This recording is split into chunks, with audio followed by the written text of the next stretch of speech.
So the reality is staff were asking us about a bylaw that's coming to council. It hasn't came, they just asked for our intent. We've been working on this for about 6 months to a year.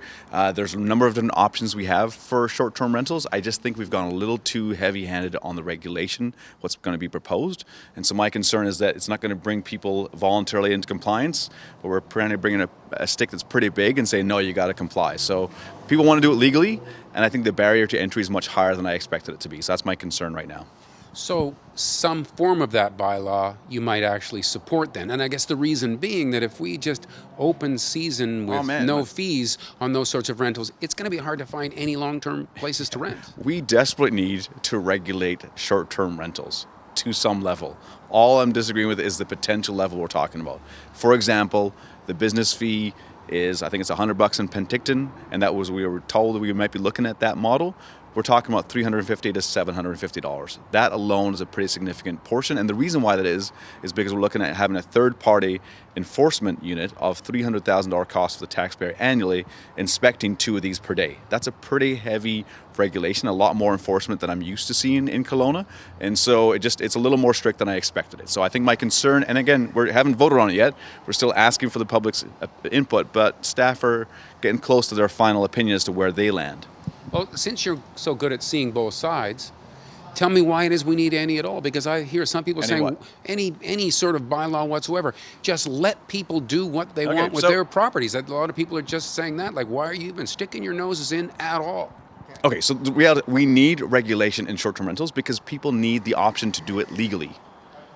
Everybody is doing short-term rentals, mostly in town, illegally.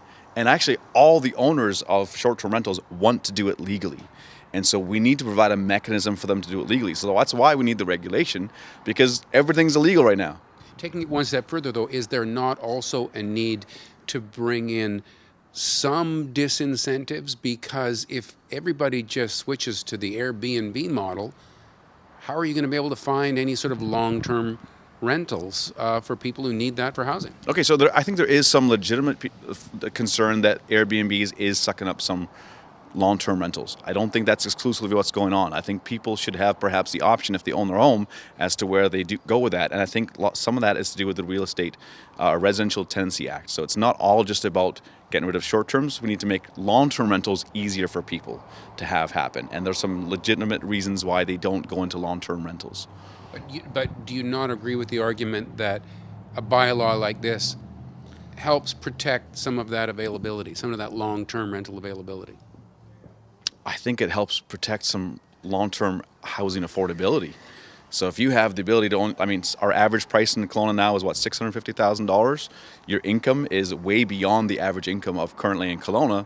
So people need supplemental incomes in Kelowna to be able to afford the houses they're in. That's just the reality of what we live in now. So yes, you can have the whole conversation about affordable rentals, or we can also shift to talk about affordable housing, because I think affordable housing's almost left the barn completely in Kelowna.